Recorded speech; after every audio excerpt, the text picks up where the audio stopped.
On the day you bury your child, you're standing alone by the grave, your hands still covered in dirt, your chest completely hollow. No parents, no sister, not a single person from that happy family they love to show off online. That night, your phone rings. Not to ask, "Are you okay, Hannah?" But your mother's voice, Evelyn's, cold enough to cut. Now that Liam's gone, he doesn't need the money anymore. Transfer his trust fund to Brittany's wedding. Don't be selfish. They were clinking glasses at an engagement party while you were shoveling dirt over your son's coffin.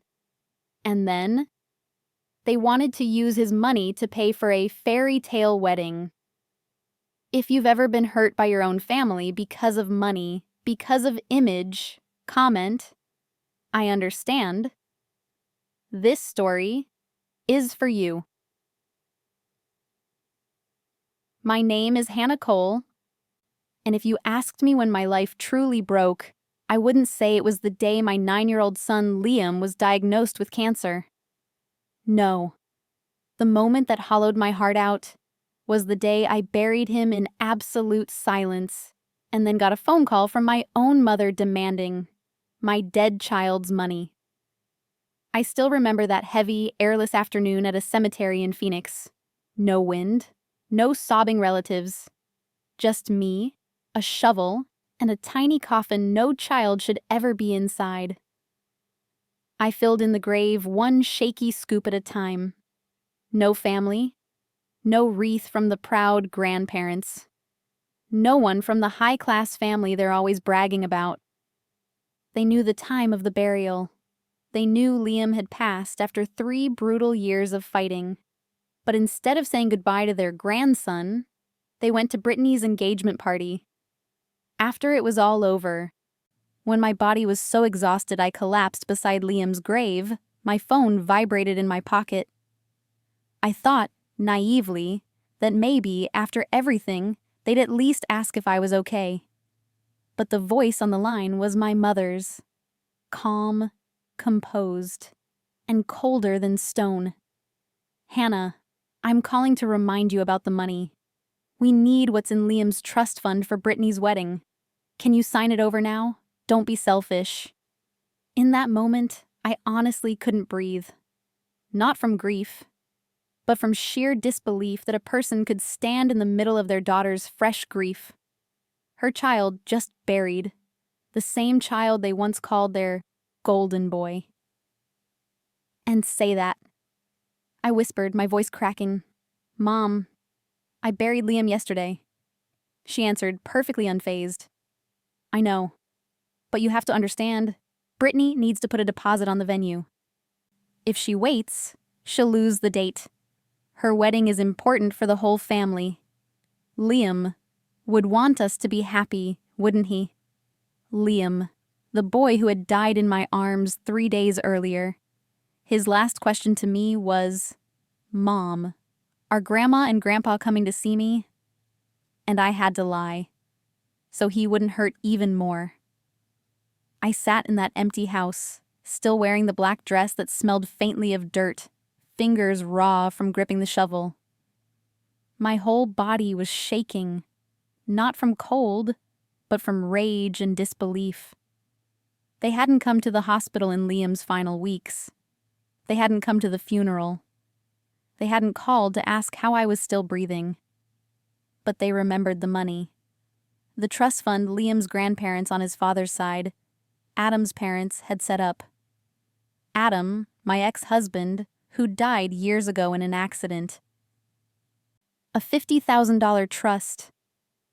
Money meant not for flower arches or a Pinterest-worthy dessert table, but for Liam's future. But Liam was gone. "I'll transfer it, but I need a few days for the paperwork," I said, my voice empty. On the other end, my mother sounded satisfied. "Good. And Hannah, you should cheer up. Brittany's wedding will be a fresh start for the whole family. We need to look forward, not drown in grief forever." I didn't argue. I didn't scream. I didn't ask if she still had a heart. I just hung up and walked into Liam's room. It used to echo with laughter, where I read him every dinosaur book he loved. Now it smelled like Lysol, and the kind of silence that makes your chest ache. I sat on the edge of his bed, picked up his favorite stuffed triceratops, and said the one sentence I will never forget for as long as I live. I'm so sorry, Liam. You did not deserve to be born into a family like this. And in that moment, when I finally felt the complete emptiness where family love was supposed to be, I knew they had never loved Liam. They only loved what was easy, what was useful, what made them look good. That was also the moment I realized the money was only the beginning. I had no idea. What was coming next would strip the Hayes family bare, layer by layer, until they destroyed themselves with their own hands. And me? I'm going to tell you everything, piece by piece, secret by secret, the ones they thought I'd never find out. And trust me, this story is only just beginning. If you think that phone call after Liam's funeral, the one where the Hayes family demanded his money, was the worst thing they ever did to me, no. It was just the final drop, spilling over an ocean of years I had tried to cover with the fragile mask of a good family. But Liam's illness tore that mask clean off. They had once said this. When the doctor first said the word leukemia, my legs nearly gave out. I remember gripping Liam's hand as if letting go would make the entire world collapse. My mother, Evelyn, stepped forward, wrapped an arm around me, and said, "Don't worry. You have family. We'll get through this together." I believed her. I cried in her arms, thinking this would be the moment my family finally pulled close. I was stupid. During the first week, they visited regularly. They brought balloons, stuffed animals, took a few pictures by Liam's hospital bed to post on Facebook with captions like, "Family is the greatest strength. But do you know what chills me every time I think back? They only came when there were photos to take. On the days Liam vomited from chemotherapy until he turned gray. On the nights I slept slumped over the IV machine. On the mornings Liam cried from pain so sharp he bit through his own lip. It was just me. Only me." Liam adored his grandfather. He once asked me to call him, begged him, to read dinosaur stories over video like he used to. I called 3 times. Martin's assistant answered every time with, "He's in an important meeting and cannot be disturbed." That was the day Liam vomited blood for the first time. And do you know what Martin was actually doing? Not in meetings, not signing contracts. He was at the golf course. I know because Brittany posted a story bragging, "Daddy-daughter golf day." At the exact same moment, Liam whispered with a trembling voice, "Mom, does Grandpa not love me anymore?" I had to lie. I had to say he was busy with important work. But the truth? Their important work had never been Liam. I once begged Evelyn to watch Liam for 2 hours so I could go home and take a shower. She refused. Her reason? "I have my book club meeting this afternoon. People are counting on me." A book club. More important than a dying grandson. But my sister, the same one who would later demand Liam's trust fund to pay for her wedding. Brittany once promised she'd visit Liam at the hospital. Liam was thrilled. He sat up on the bed waiting from 9 a.m. He told me, "Mom, I'm drawing Aunt Brittany a dinosaur so she can hang it in her wedding room." He colored until his hands were sore.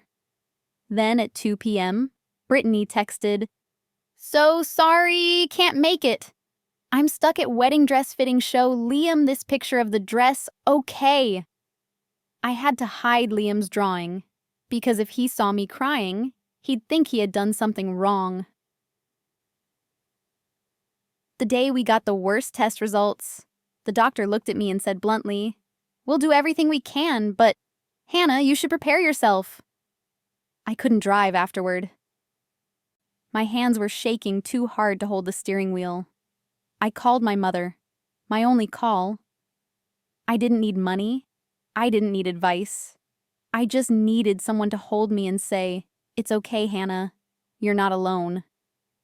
Evelyn picked up and said, "Oh, Hannah, I'm at the spa right now.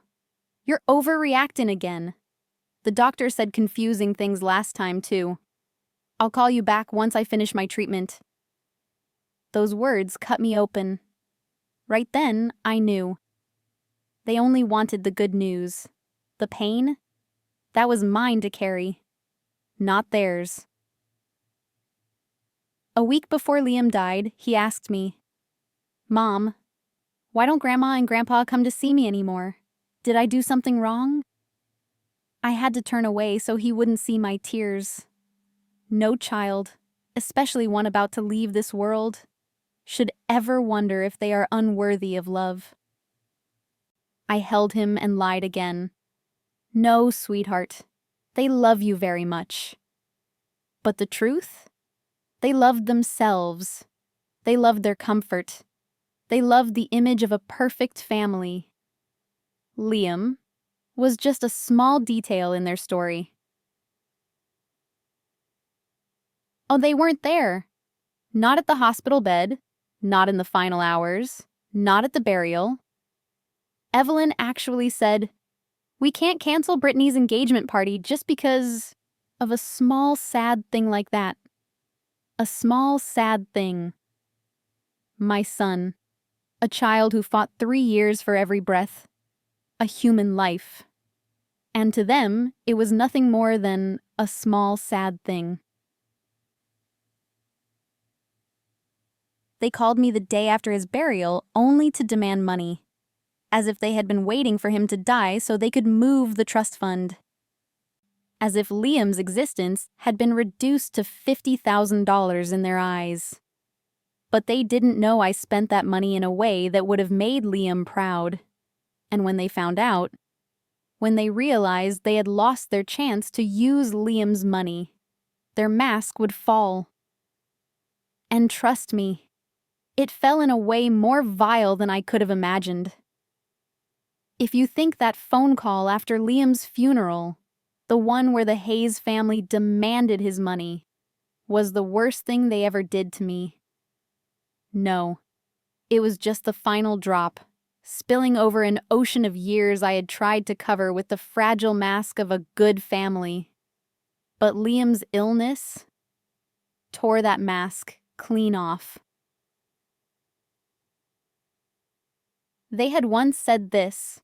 When the doctor first said the word leukemia, my legs nearly gave out. I remember gripping Liam's hand as if letting go would make the entire world collapse. My mother, Evelyn, stepped forward, wrapped an arm around me and said, "Don't worry. You have family. We'll get through this together." I believed her. I cried in her arms, thinking this would be the moment my family finally pulled close. I was stupid. During the first week, they visited regularly.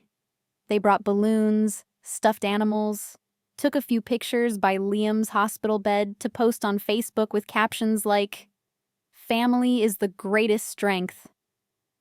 But do you know what chills me every time I think back? They only came when there were photos to take. On the days Liam vomited from chemotherapy until he turned gray. On the nights I slept slumped over the IV machine.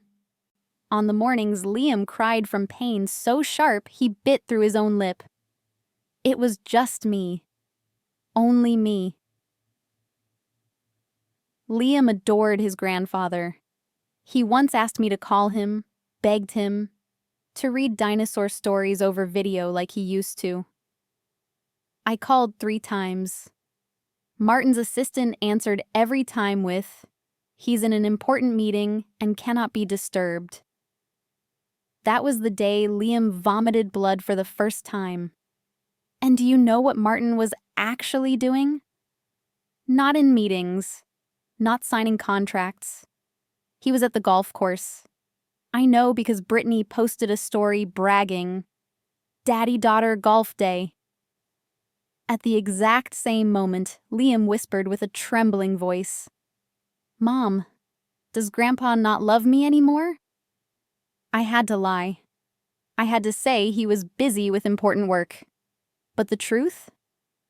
Their important work had never been Liam. I once begged Evelyn to watch Liam for 2 hours so I could go home and take a shower. She refused. Her reason? "I have my book club meeting this afternoon. People are counting on me." A book club. More important than a dying grandson. My sister. The same one who would later demand Liam's trust fund to pay for her wedding. Brittany once promised she'd visit Liam at the hospital. Liam was thrilled. He sat up on the bed waiting from 9 a.m. He told me, "Mom, I'm drawing Aunt Brittany a dinosaur so she can hang it in her wedding room." He colored until his hands were sore. Then at 2 p.m., Brittany texted, "So sorry, can't make it. I'm stuck at wedding dress fitting show. Liam, this picture of the dress. Okay." I had to hide Liam's drawing, because if he saw me crying, he'd think he had done something wrong. Scene. The day we got the worst test results, the doctor looked at me and said bluntly, "We'll do everything we can, but Hannah, you should prepare yourself." I couldn't drive afterward. My hands were shaking too hard to hold the steering wheel. I called my mother, my only call. I didn't need money. I didn't need advice. I just needed someone to hold me and say, "It's okay, Hannah. You're not alone." Evelyn picked up and said, "Oh, Hannah, I'm at the spa right now. You're overreacting again. The doctor said confusing things last time, too. I'll call you back once I finish my treatment." Those words cut me open. Right then, I knew. They only wanted the good news. The pain, that was mine to carry, not theirs. A week before Liam died, he asked me, "Mom, why don't Grandma and Grandpa come to see me anymore? Did I do something wrong?" I had to turn away so he wouldn't see my tears. No child, especially one about to leave this world, should ever wonder if they are unworthy of love. I held him and lied again. "No, sweetheart. They love you very much." But the truth? They loved themselves. They loved their comfort. They loved the image of a perfect family. Liam was just a small detail in their story. They weren't there. Not at the hospital bed, not in the final hours, not at the burial. Evelyn actually said, "We can't cancel Brittany's engagement party just because of a small sad thing like that." A small sad thing. My son. A child who fought 3 years for every breath. A human life. And to them, it was nothing more than a small sad thing. And they called me the day after his burial only to demand money.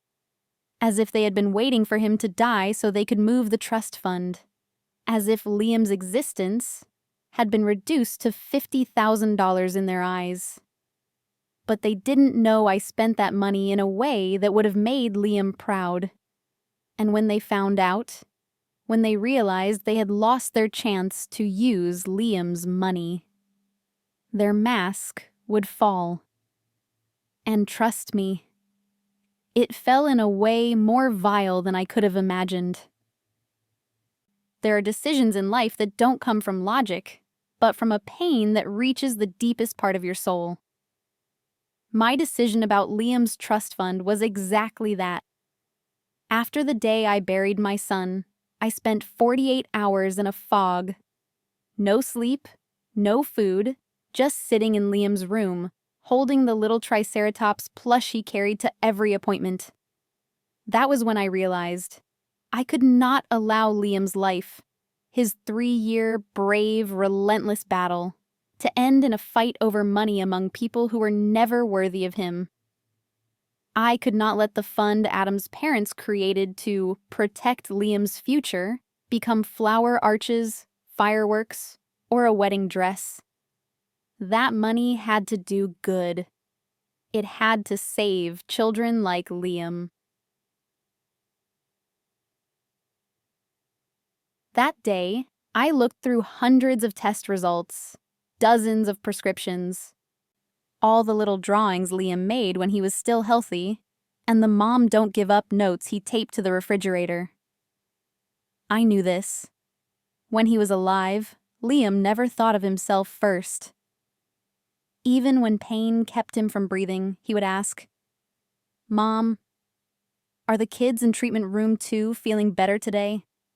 I heard them crying. He noticed every child in that unit. He knew their names.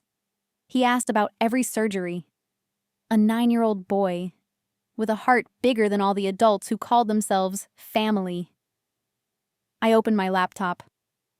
My hands shook, but my mind was clearer than it had been in months. I searched. Most reputable pediatric cancer research organizations. How to start a memorial fund. How to donate inheritance to medical research. It didn't feel like grief. It felt like release. As if I had finally found a place where my love for Liam wouldn't be buried with him. The next morning, I called Jonathan Pierce, the attorney who once handled Adam's estate. After I explained everything, he was silent for a few seconds, then asked, "Hannah, are you absolutely sure? The money is legally yours now. You could keep it. You've just lost your child. You'll need time, stability. I won't judge." I took a long breath. For the first time since Liam died, I felt strong. "Jonathan," I said, "if I keep that money for myself, I'll always feel like I stole something that belonged to him. But if I use it to help other children, then Liam will live on." He sighed. A heavy, respectful sigh. "All right, I'll prepare the paperwork. You just need to sign. 1 sheet of paper, 1 signature."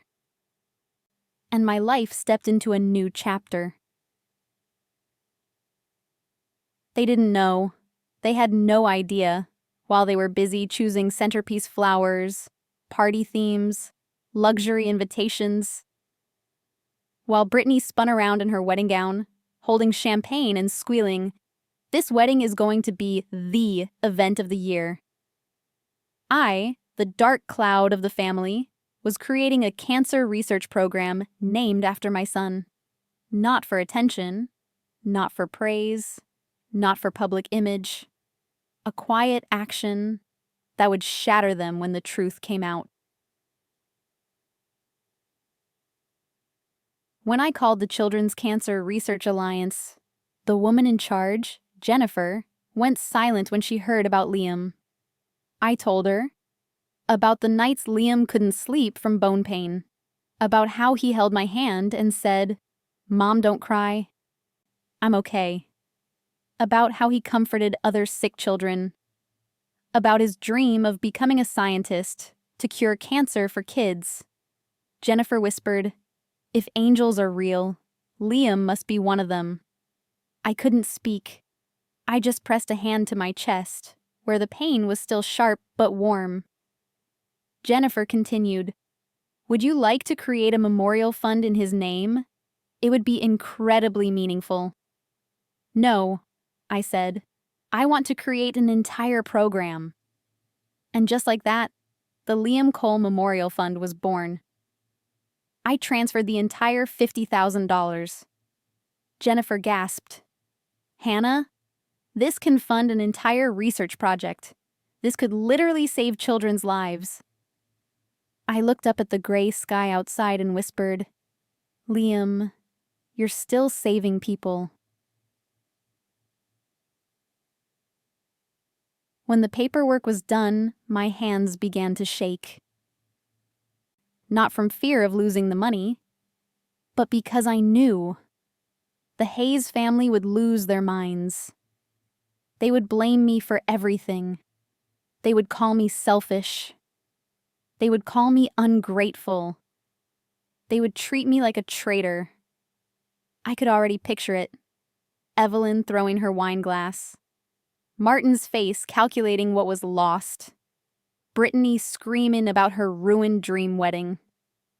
And just as I expected, they would not accept it gracefully. But what I didn't expect was this.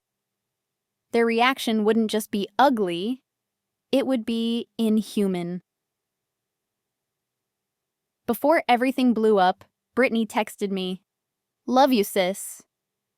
Thanks so much for helping us. You're seriously the best." I stared at the message and laughed bitterly. They actually believed I would spend Liam's money on their shallow spectacle. They genuinely believed grief would make me weak enough to obey them. No, never. That night, I couldn't sleep.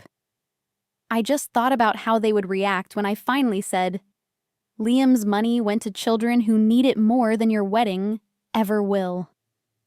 I knew that moment would change everything, and it did.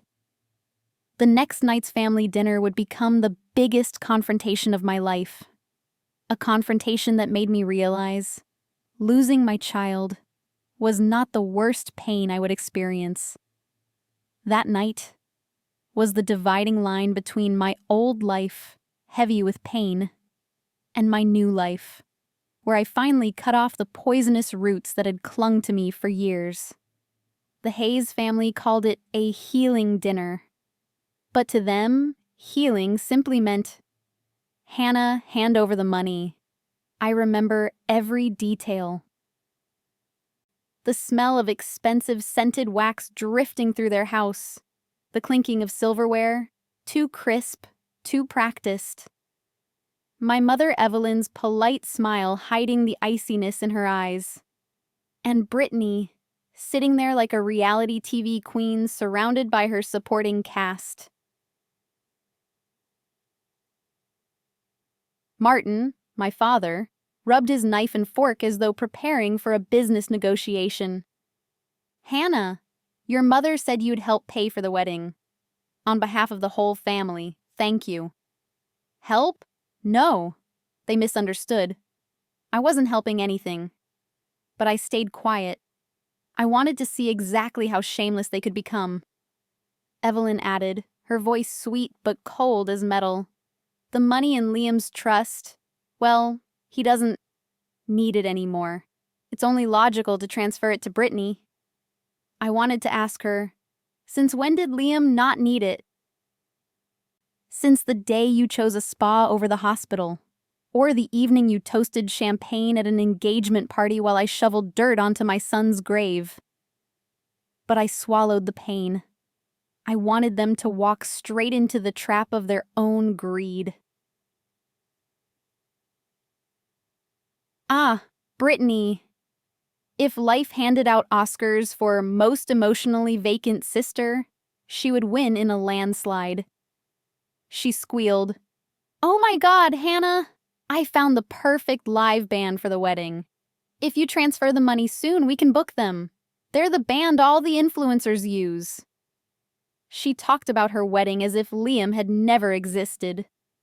I looked at her, her sleek, tight dress, her sparkling engagement ring, and the emptiness behind her eyes. I asked softly, "How much are you planning to use?" The entire table went still, as if they had been waiting for that question. Martin answered firmly, "All of it. The full 50,000. I nodded. I was ready. I set down my silverware, dabbed my lips with the napkin, and said quietly, so calmly they mistook it for compliance, "I'm afraid Liam's money is gone." Brittany's face went from rosy to corpse pale in half a second.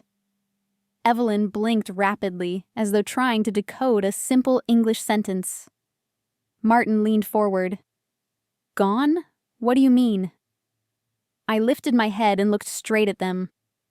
"I donated all of it to pediatric cancer research, in Liam's name." No one spoke. No one breathed. The entire room fell so silent I could hear the ticking of the clock on the wall. Brittany screamed first. "Are you insane?" "That was my wedding money! I already made plans! I already picked the music!" Music. She was worried about music while I had just buried my son. Evelyn slammed her palm onto the table. "Hannah, you had no right! We're Liam's grandparents!" I looked directly at her. "Then where were you when your grandson was dying?" Her face drained of color.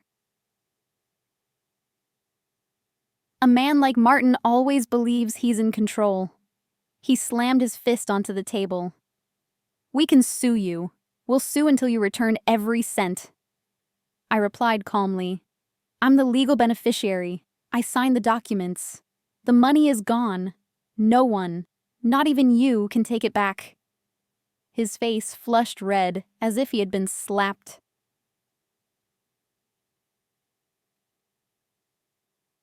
"You're selfish. The family is going through a difficult time and you do this? You're sabotaging Brittany's happiness." I laughed. For the first time since Liam died. I actually laughed. I'm sabotaging happiness? Or is this family trying to use Liam's money to cover its own lack of humanity? And then, whether from rage or panic, Brittany blurted out a sentence that blew the room apart. "If you were so capable, your husband wouldn't have died in that car crash. You can't keep anyone alive." That sentence, it hit the deepest wound I had fought so hard to hide. I stood up. I didn't shake. I didn't cower. I looked at the three people in front of me, people I once called family, and said, "We're done. None of you are my family anymore." Then I turned my back on the Hayes house, leaving behind Brittany's shrieks, Evelyn's pounding fists on the table, and Martin's echoing curses. They lost the money. But they lost far more. They lost the right to touch Liam's legacy. They lost the right to pretend they ever loved him. They lost the right to parade themselves as a model family. And they had no idea. This was just the beginning. What they did afterward was far more monstrous than anything I could have imagined. That night was the line between my old life, heavy, suffocating, drowning in pain, and my new one, where I finally cut loose the toxic roots that had wrapped around me for years. The Hayes family called it a healing dinner. But to them, healing simply meant, "Hannah, hand over the money." When I got home, the silence wasn't grief anymore. It was freedom. I had said everything. I had severed every tie to people who cared only for themselves. But even so, I knew. The storm had only just begun. And exactly as I predicted, the next morning, they attacked me from every direction. I opened my eyes to my phone vibrating nonstop. 9 missed calls from Evelyn, 4 from Martin, 6 furious paragraphs from Brittany, all circling one thing. They wanted Liam's money, by any means. Brittany even wrote, "You're a monster! You stole my wedding money! I will never forgive you!" As if I had ruined her life. I didn't reply. I had more important things to do. When I walked into Jonathan Pierce's office, he looked at me with a worried frown. "Hannah, I assume the family reacted." I let out a tired, bitter laugh. Reacted is the politest word you could use. I told him everything that happened at dinner. Their demand for $50,000.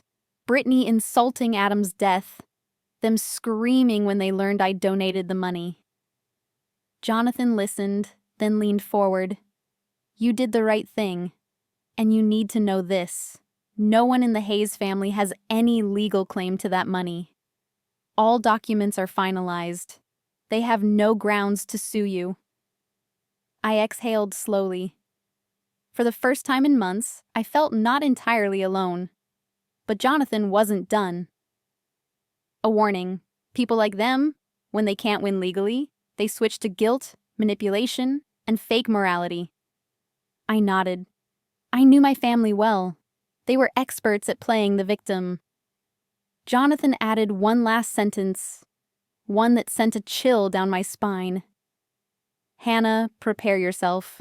When greedy people lose their meal, they become dangerous. He handed me a folder. Copies of every legal document, proof of your donation. Keep them close. I held the folder against my chest like it was the only armor I had left. As soon as I left the office, my phone rang. A Denver number. I almost ignored it, but something in my gut said, this is someone I need. Hello? Is this Hannah Cole? A woman's voice, older, steady, powerful. Yes, this is she. Hannah, this is Margaret Hayes. I just heard about Liam, and I'd like to see you. I nearly dropped my phone. Aunt Margaret, the only Hayes I respected. The only one who ever defended me from Evelyn's cruelty when I was a teenager. The one who had distanced herself from the family because, as she put it, they no longer know how to love anyone properly. My voice shook. You know? I know. And Hannah, I'm proud of you. I stood in the parking lot and cried. For the first time in weeks, someone saw my choice as love, not selfishness. I'm flying to Phoenix tonight. You're not facing them alone anymore. 2 words were all I could manage. Thank you. When Aunt Margaret walked out of the airport, she looked like a woman arriving for war. The moment she saw me, she didn't speak. She just opened her arms and pulled me into a long, steady embrace. Not like Evelyn's stiff, camera-ready hugs. Not like Martin's awkward pats. And certainly not like Brittany's half-hearted embrace after Liam was born.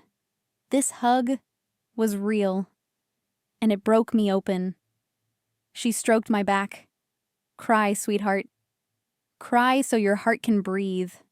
Liam never needed you to be strong all the time. But you need to be loved again. I collapsed into her shoulder. Aunt Margaret, they hate me. They say I'm selfish. They call me a family wrecker. She lifted my chin, looked straight into my eyes. That is not a family. A real family doesn't demand money from a dead child. A real family doesn't abandon you in grief. A real family doesn't turn your pain into an inconvenience. Hannah, you did the right thing. And I'm here to prove that not everyone with the Hayes name is rotten. I hugged her again, this time because she felt like the only living refuge I had left. And that evening, she sat with me in the living room, surrounded by Liam's drawings and toys. She said, tomorrow, we'll talk about how you want to move forward. And Hannah, I promise you won't face them alone again. I'll stand between you and them, like a wall. I whispered, do you think I was wrong? I spent all the money. I just wanted Liam to leave something good behind. She squeezed my hand. You weren't wrong. You were braver than they could ever understand. And they hate you for it. Because when the Hayes family found out Margaret was on my side, when they learned I wasn't scared anymore, when they realized I had someone powerful protecting me, They did something so vile that no normal imagination could predict it. They went after the charity fund I created for Liam. But that's a story for the next part. The next morning, Margaret and I had just sat down for breakfast when, bam, bam, bam, violent pounding like someone trying to break down the door. Margaret looked up, eyes sharp as a hawk. "They're here," she murmured. "Brace yourself, sweetheart." I inhaled deeply. I knew this day would come. I just didn't think it would come so soon. I opened the door, and there they were. Martin, red-faced, eyes blazing. Evelyn, trembling hands, tight-lipped, pretending at civility. Brittany, mascara-streaked, eyes swollen from crying or screaming. But what made my stomach twist wasn't their faces. It was the sign they were holding. A large white poster board, in thick black marker. "Return the Hayes family money." My God! They were standing in a residential neighborhood, protesting for money from a child who was dead. I wanted to vomit. The moment they saw me, Brittany shrieked, "Hannah, open this door so we can talk like civilized people, or you'll regret it." I stared at her, expressionless. Margaret stepped beside me, arms crossed. "You have no right to scream at Hannah. And no one here will be civilized when you show up like a pack of demons." Their expressions faltered. Evelyn's brows knitted. "Margaret? Why are you here? This is a family matter." Margaret smiled, a razor-edged, elegant smirk. "Family? You people only use that word when you need something." I nearly clapped.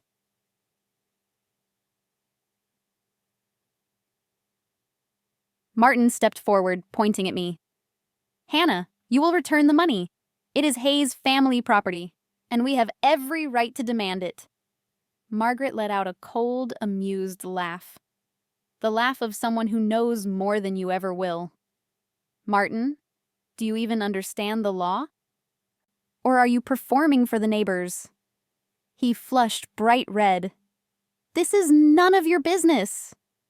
"Oh, but it is," Margaret said, "because Hannah is the only person in this entire family worth standing beside." Evelyn tugged Martin's arm. "Martin, don't argue with her. Hannah, you cannot use Liam's money for some frivolous charity." Frivolous charity. I couldn't believe she said that. I stepped forward.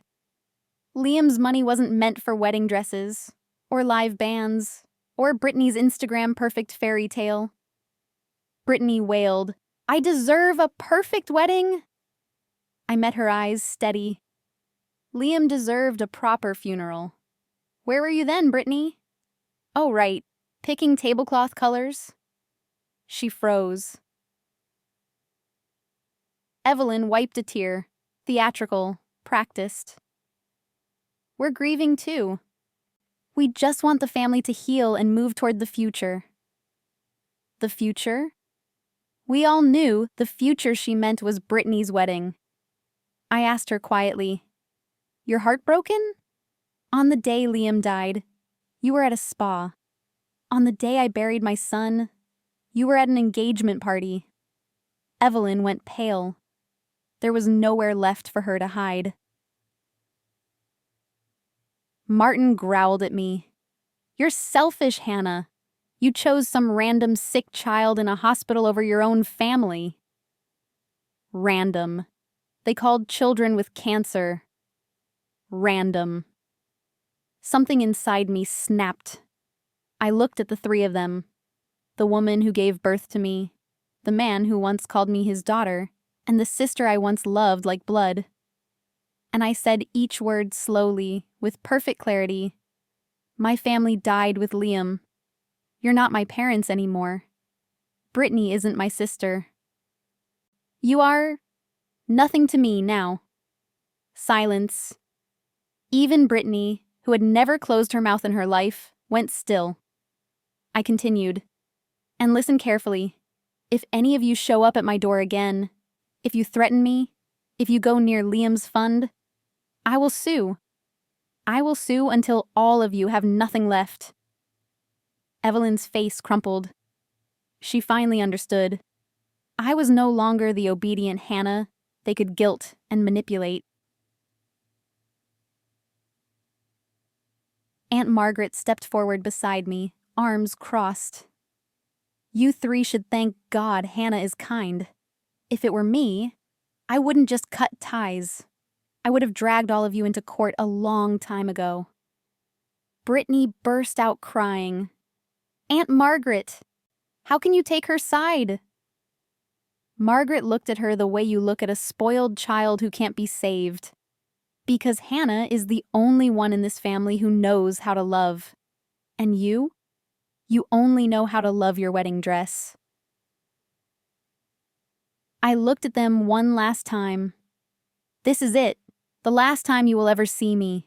Leave, for good. And I slammed the door. For the first time, I didn't feel pain. I felt light.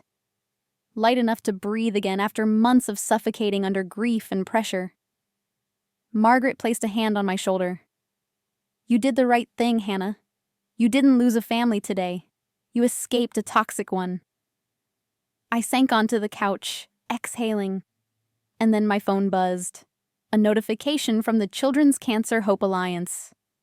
I opened it, not knowing it would be the beginning of an entirely new storm. A storm the Hayes family themselves created. The phone vibrated again. Caller ID, Jennifer, Children's Cancer Hope Alliance. I answered, still shaking from the confrontation. Her voice trembled. Hannah, I hate to tell you this, but your family has been harassing us. My entire body froze. Jennifer continued, exhausted and furious. In the last 2 days, we've received 14 calls from your mother, 9 from your father, and 6 from someone named Brittany. I closed my eyes, not because of the number of calls, but because I knew exactly why they were doing it. Jennifer sighed. They're demanding a refund of the donation. They're claiming you stole family money and that you were mentally unstable when you made the donation. I almost dropped the phone. They called a childhood cancer charity, said I was mentally unstable, just to get wedding money back. Jennifer wasn't finished. They also said our organization is a scam and that we coerced you into donating while you were grieving. I let out a bitter laugh. Even cheap soap operas wouldn't dare write villains this shameless. Margaret squeezed my shoulder. They're unraveling, Hannah. Corner a cruel person, and they'll bite anything near them. Jennifer continued, We've reviewed everything. Legally, you're in the clear. They have no claim. But the harassment is affecting staff. And worse, it's affecting parents of other sick kids. Her voice cracked. Some of them called the hotline, terrified something was wrong with the charity. That did it. My hands began to shake. I could tolerate them hurting me. But hurting parents already drowning in fear? Parents like I once was? Absolutely not. Margaret leaned in. This isn't a quiet war anymore, Hannah. It's time to strike back. I whispered, But how? They'll just keep calling? Margaret's smile sharpened like a blade. We're done talking to them. Now we talk to the world. Our eyes met. I understood instantly. The next morning, Margaret took me to Channel 12 News in Phoenix. She walked in like a general entering a battlefield. We have an appointment with investigative reporter Melissa Torres. Melissa specialized in reporting charity fraud, family abuse, and emotional exploitation. When she shook my hand, her eyes were skeptical, until Margaret said, "This family abandoned Liam while he was dying. They skipped the funeral. They demanded his trust fund for a wedding. And now they're harassing a pediatric cancer charity for the money." Melissa's eyes widened. She turned on her recorder. "Tell me everything." So I did. Liam's 3-year battle. The days they never came. The spa trip on the day he declined. The engagement party during his burial. The screaming when I donated the money. The harassment of the charity. Brittany blaming me for Adam's death. Melissa slammed her hand on the table. "My God, they've crossed every line imaginable." Margaret added coldly, "And now they're crossing into harming a community of sick children. We need to stop them before they hurt anyone else." Melissa inhaled sharply. "Hannah, if we air this story, you need to be ready for backlash." I nodded. I already lost my son. I have nothing left to fear. The segment aired that night. Headline: Mother abandoned by family during son's cancer battle, then asked to return his charity donation. They blurred the Hayes' faces, but anyone who knew them would recognize everything. The charity confirmed, "We've been harassed. They demand the money back using insults and manipulation." A legal expert said, "The donation is fully lawful. Their claims are baseless." A parent from the oncology ward cried on camera, "The cancer is killing our kids. Why are adults being this cruel?" Then came my part.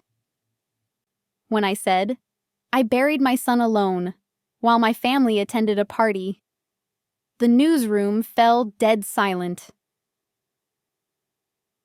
That night, my inbox exploded with support.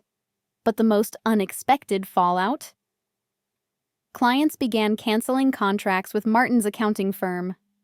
No one wanted to be associated with a man who abandoned his dying grandson, harassed a charity, verbally attacked a grieving mother. Brittany was blacklisted from her wealthy social circle. Her fiancé, Brad, texted her, "I can't marry someone like you." Evelyn was quietly removed from her prestigious Scottsdale Women's Club. They collapsed. Exactly the way people collapse when their mask is ripped off in public. Martin called me once. Only once. His voice sounded like someone choking on their own pride. "Hannah, you destroyed this family."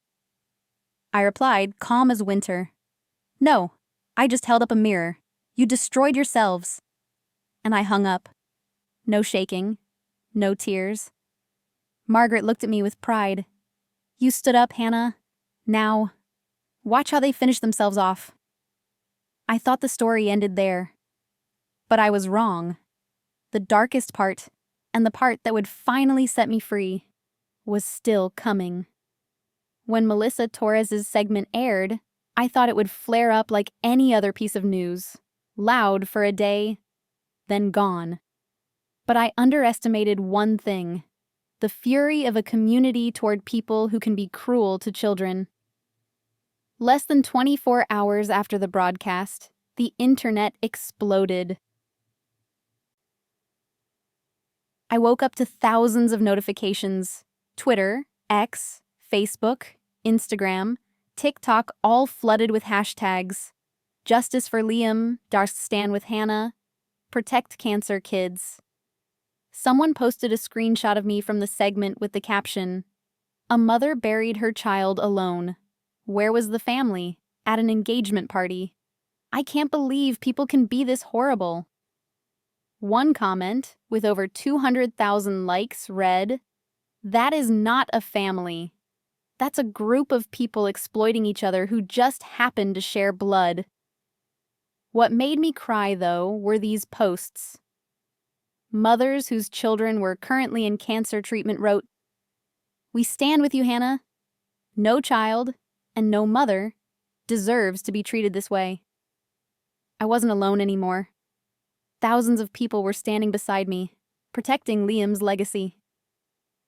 Margaret read the messages and nodded. The world isn't blind, Hannah. People can still tell the difference between cruelty and humanity. That afternoon, Martin called me. This time, no yelling. His voice was shaking.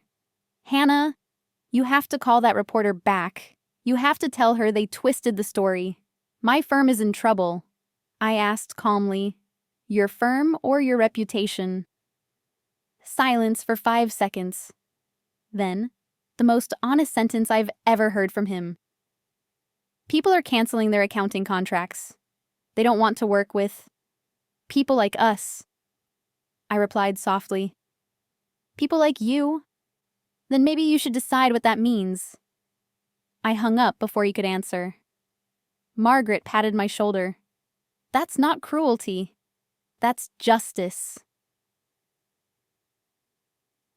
That night, Brittany posted an Instagram story. "I'm being lied about. I didn't skip the funeral. I just wasn't clearly told when it was." The internet pounced. While you were trying on wedding dresses, Hannah was burying her child alone.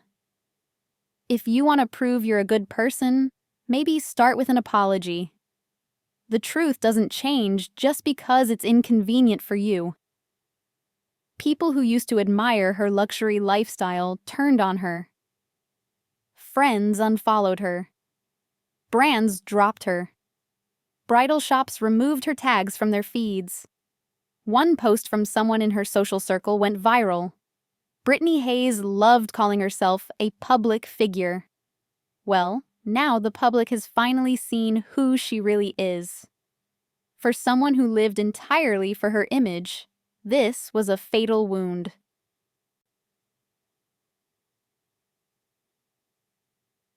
The Scottsdale Women's Club, where Evelyn used to brag, "I'm a devoted grandmother." People now looked at her like a stranger. An anonymous member wrote, "Any grandmother who chooses an engagement party over her grandson's funeral has no place in any charitable organization." The reputation she had polished for 20 years disintegrated in 48 hours. On the third day, the Children's Cancer Hope Alliance released an official statement. "We have been harassed by a group of individuals demanding the return of a legally donated gift. This behavior is disrupting our support for children with cancer. If the harassment continues, we will pursue legal action." The public erupted. One mother posted, "Bad news. The Hayes family tried to sabotage the fund that's helping save my child. Good news. They failed." A social activist tweeted, "In 20 years of advocacy, I've never seen a family this inhumane. They had nowhere left to hide."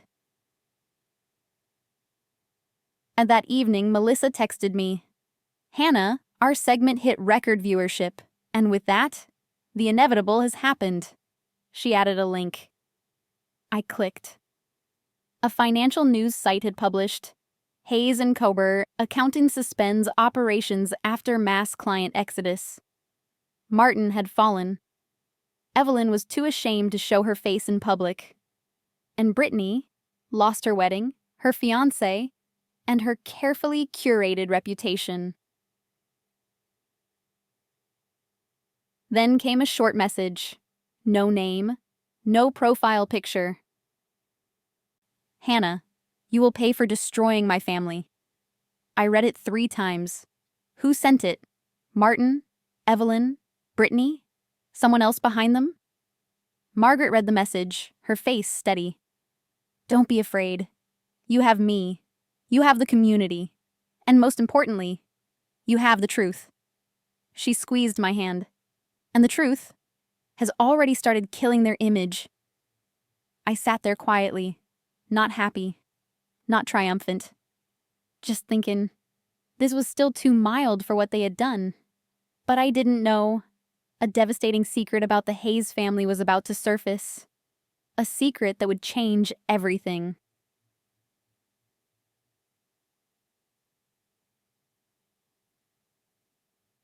While the public was still burning the Hayes name down inch by inch, I got a call that made my heart stop.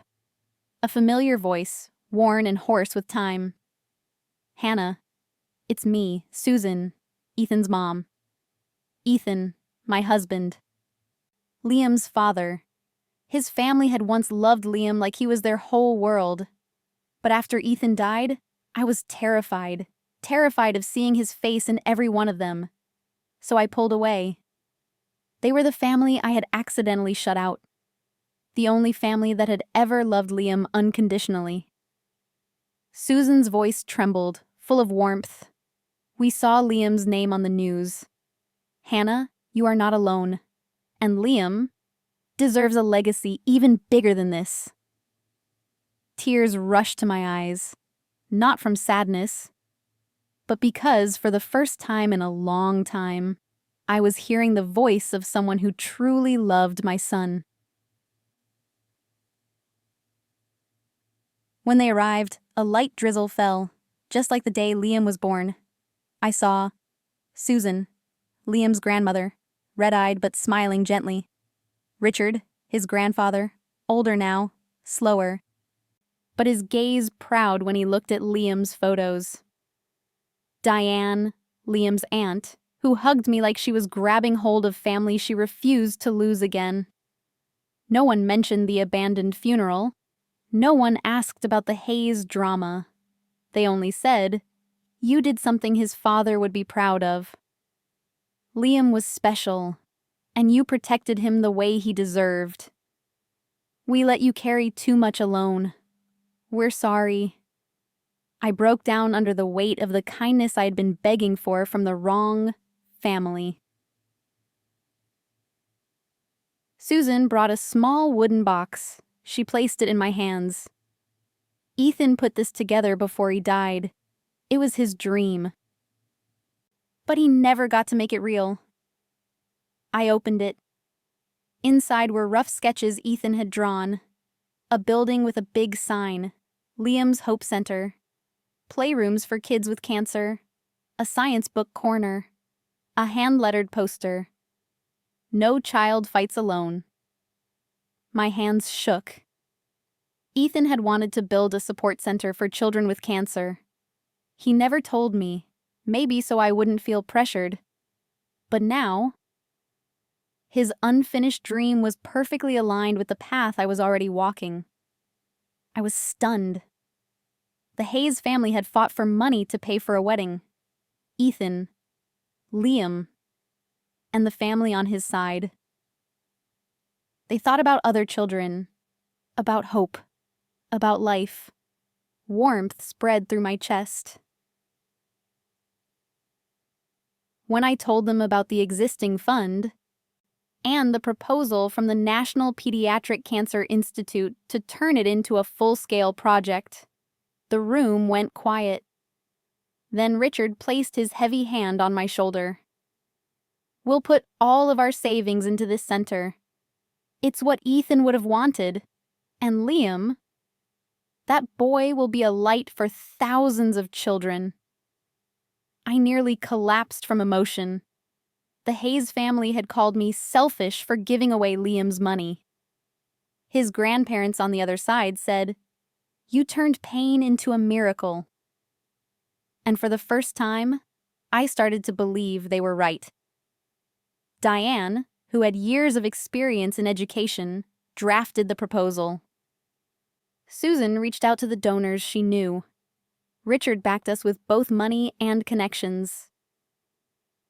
Everything revolved around a single goal: building Liam's Hope Center, the first fully integrated pediatric cancer support center in Arizona.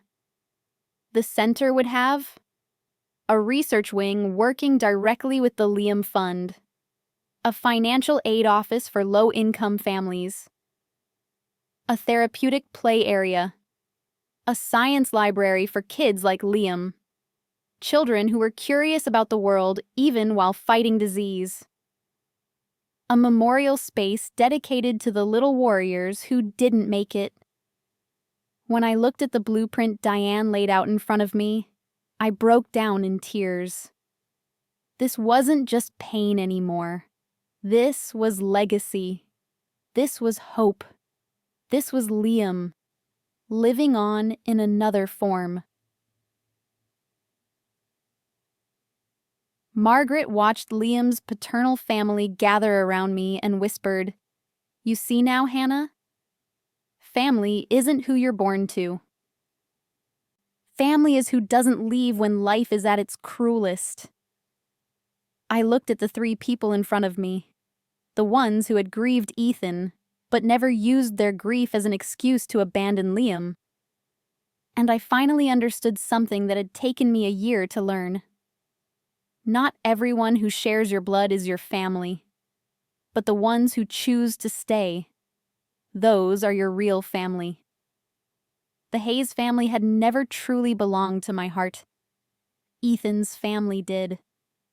They were the ones who held Liam when he was still wrinkled and red and new. They were the ones who remembered his birthday. They were the ones who hurt with me and chose to live with me inside his legacy. They were real family. The month later, I received a phone call that left me stunned. An invitation from the National Pediatric Cancer Alliance. "We want to make Liam's Hope Center a national model, and we would like you, Hannah, to lead the project." My life, once again, was about to turn a page into a brand new chapter. The grand opening of Liam's Hope Center came faster than I expected. That morning, Phoenix was drenched in sunlight. The same warm, golden light that used to spill into my bedroom when Liam woke up, hugged Herbert, and asked, "Mom, who are we going to help today?" Now, that question had become the mission of an entire center. The hospital lobby was covered in posters. Liam's Hope Center, where every child fights with hope. Over 300 guests filled the hall. Representatives from the National Cancer Institute. Major donors. Families of pediatric cancer patients. Reporters from all over Arizona. My colleagues from the hospital. Liam's paternal family, sitting in the front row, eyes shining with pride. No one mentioned the Hayes family. No one looked for them. The world already knew who they were. And they knew too. They no longer had any place in this story. The MC stepped up. "Please welcome the mother who turned grief into hope, founder of the Liam Fund, and now honorary advisor of Liam's Hope Center, Hannah Miller." The applause rolled over me like a wave. I stood there, at the podium, staring up at my son's name glowing on the giant screen. I took a deep breath and spoke, my voice steady even as my heart twisted. A year ago, I buried my son in silence. No one held my hand. No one stood beside me. But today, hundreds of you are here to help me keep a promise to Liam. No child will ever have to fight alone again. The crowd erupted. I looked up toward the ceiling and whispered, "Liam, do you see this? You're saving people." And the screen went dark, then lit up again. It was Liam, his smile, his laugh. A video of him running around the yard, clutching Herbert, shouting, "I'm a brave dinosaur." I broke down. No more holding it in, no more pretending I was okay. The whole room fell silent. Many people wiped their eyes. The love in that space felt like light. No one needed to know anything about the Hayes family. In that room, Liam was everything. The center. The reason. the inspiration. I was taking photos with the research team when a security guard approached me. "Ms. Hannah, there are 3 people outside asking to see you. They say they're your family." I didn't have to ask who. Outside, standing in a line, were Martin, Evelyn, and Brittany, stripped of their old arrogance. Martin looked 10 years older. Evelyn's hands trembled. Brittany kept her head down, mascara streaked. They were facing the enormous sign, Liam's Hope Center, opening day. They stood there like people who had just realized they'd permanently missed the most important thing in their lives. Evelyn stepped forward, her voice shaking. "Hannah, I'm sorry. We were wrong. I didn't know. It would turn out like this." I looked at her, the woman who had once said, "Liam is gone. The money shouldn't go to waste." The woman who had asked me to fund an entire wedding with my dead son's trust. I replied calmly, "No, Evelyn, you knew. You just didn't care." Martin held out an envelope. "This is some money we'd like to contribute, to show that we're sincere." I stepped back like he was holding something filthy. "Don't. I will not allow the names of people who abandoned my child to be attached to this place." All 3 of them froze.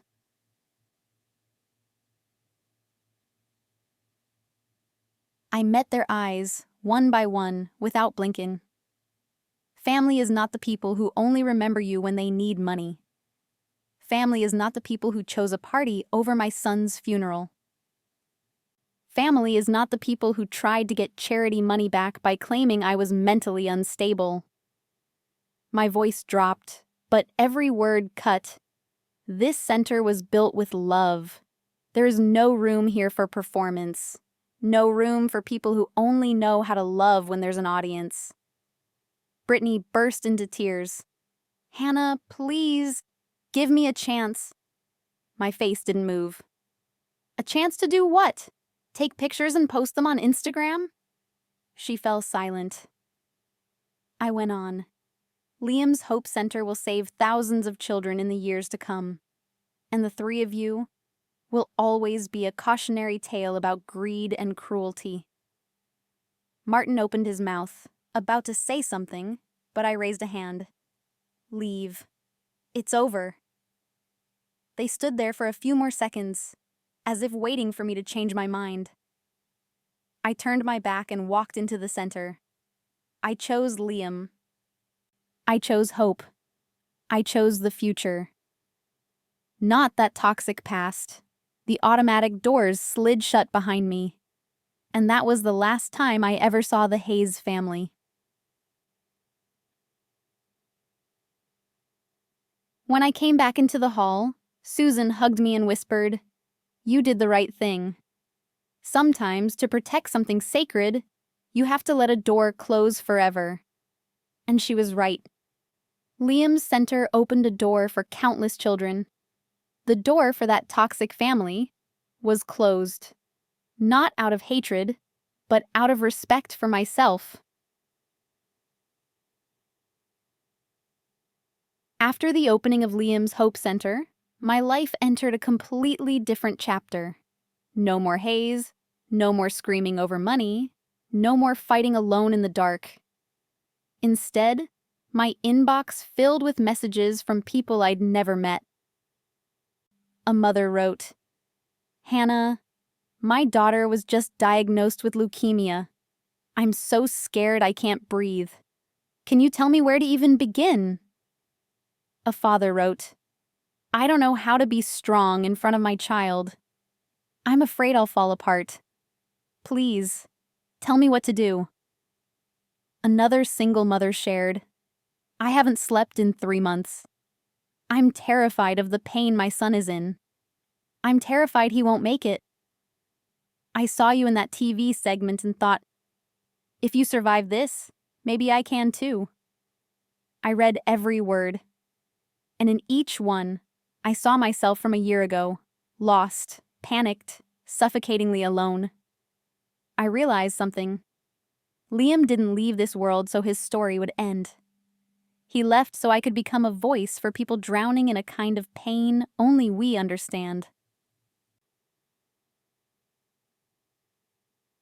I never thought I'd be the person others turn to for comfort.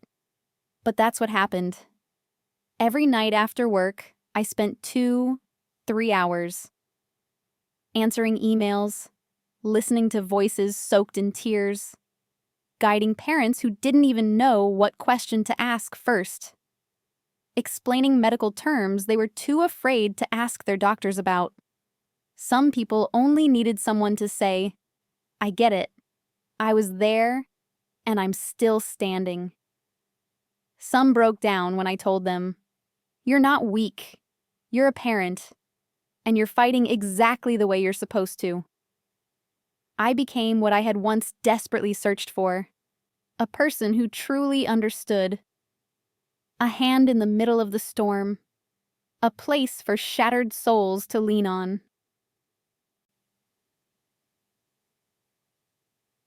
When I talked about Liam, how he laughed even through pain, how he asked, "Mom, am I helping anyone?"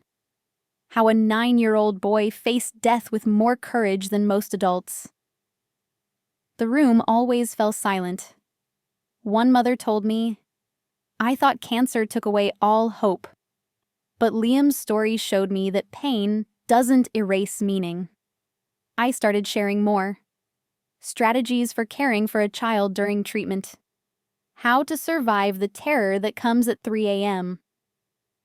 How to talk to kids about pain without terrifying them. How not to drown in guilt. And most of all, how to love with everything you have. Even when you know time might be short, I realized Liam wasn't just helping sick children. He was saving the hearts of parents who thought they had lost themselves completely. One morning, I got a call from the National Pediatric Cancer Association. The woman's voice was full of hope. "We'd like you to be the keynote speaker at this year's conference.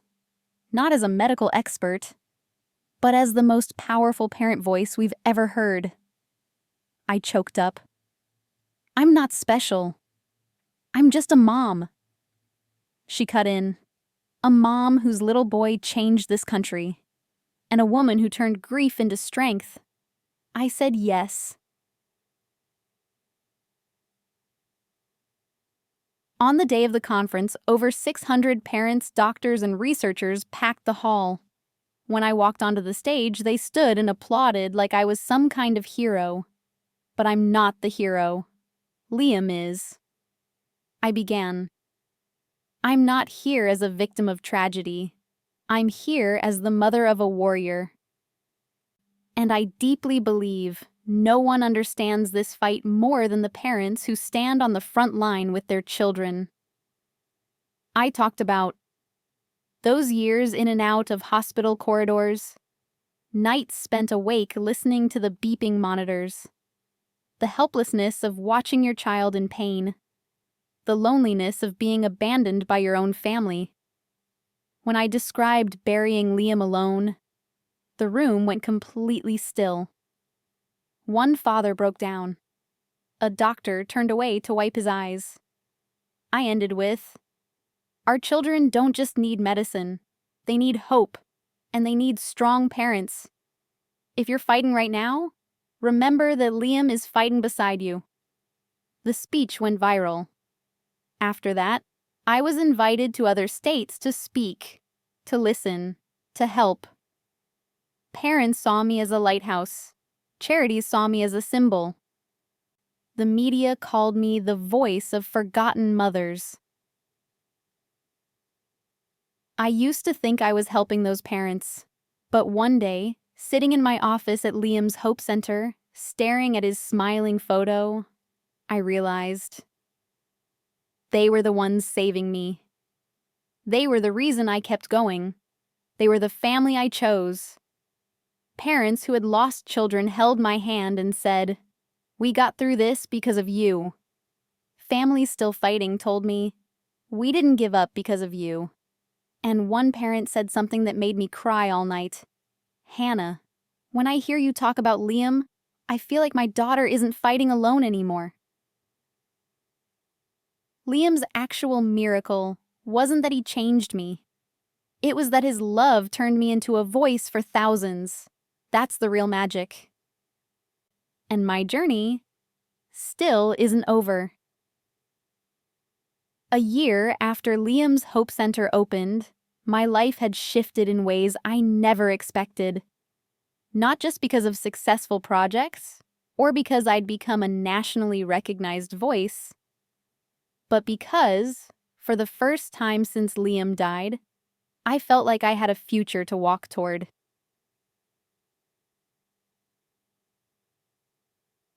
I met Daniel, a tech engineer whose 8-year-old daughter had gone through treatment for leukemia at the same hospital as Liam. We met by chance at a fundraising event for the center. Daniel didn't look at me like a symbol, or a keynote speaker, or Liam's mom. He looked at me like a woman who was trying, day by day, to keep living. If one day you want to talk about Liam, I'll listen. And if you just want silence, I'll be quiet with you. I couldn't remember the last time someone treated me with such gentle respect. Maybe Ethan, before he died. Daniel didn't try to fix my pain. He just stood beside me, as if his presence alone could help me breathe a little deeper. Our relationship unfolded slowly. No fireworks, no drama. Just afternoons walking down hospital corridors together. Evenings sitting on porches talking about children and fear and hope. Nights when I broke down missing Liam, and Daniel held me like he was keeping my soul from shattering again. His daughter, Emma, 8, soft-spoken, thoughtful, had been treated at the same hospital as Liam.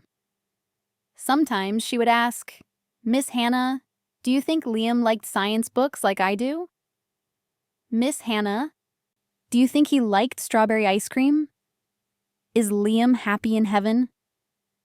I didn't have perfect answers, but I knew this. Emma was helping keep Liam alive in the simplest, purest way. And somehow, it didn't hurt me anymore. It warmed me. One late autumn afternoon, Daniel came over looking nervous. "Hannah, I have something to ask you." I froze. He took my hand, gentle but steady. "I don't want to replace Liam. I don't want to replace Ethan. But I want to stand beside you in the years ahead. Not out of pity, but because I love the way you love people. Will you give me the chance to be your family?" I had thought I'd never be able to open my heart again, but when I looked at Daniel and Emma, I realized love isn't a betrayal of the past. Love is how we honor what we've lost, by choosing to keep living. "Yes," I said. And in that moment, I knew. Family isn't blood. Family is who stays when the lights go out. Liam's Hope Center grew beyond anything we'd imagined.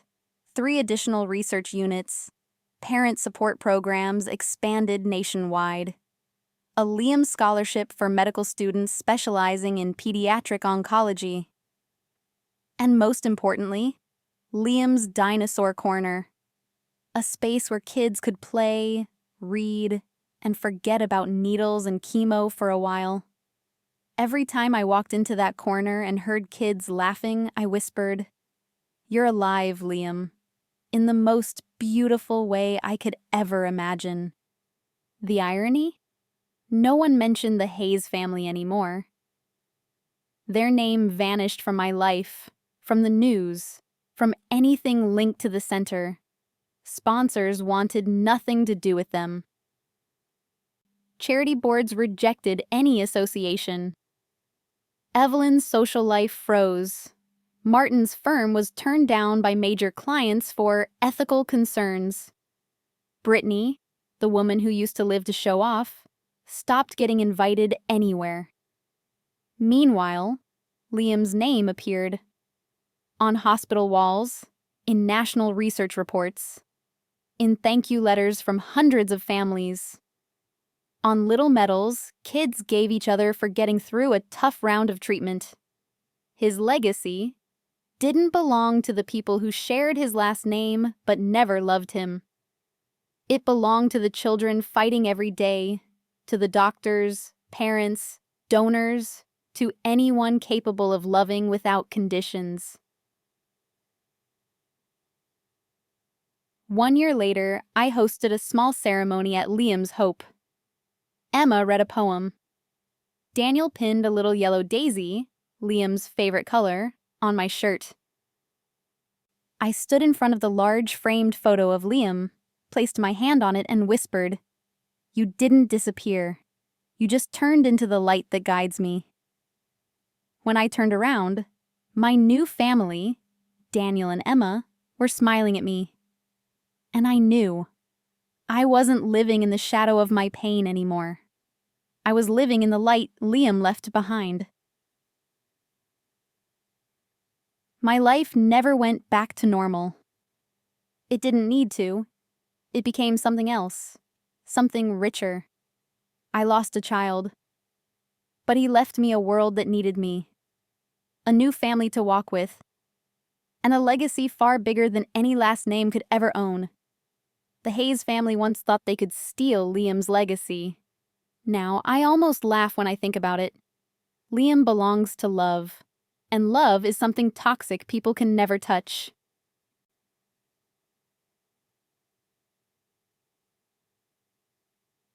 In the end, I realized a truth that only deeply wounded parents really understand. Family is not the people who share your DNA. Family is the ones who hold your hand when everyone else turns away. Liam left this world, but he gave me a path full of light, a center that saves thousands of children, a new family that loves honestly, and a stronger version of myself. If this story made you cry, if it made you stop and look at what really matters in your life, leave a comment so I know you're still here, still listening, and don't forget to subscribe so you can walk with me through the journeys ahead. Stories of resilience, love, and the miracles that can be born out of pain.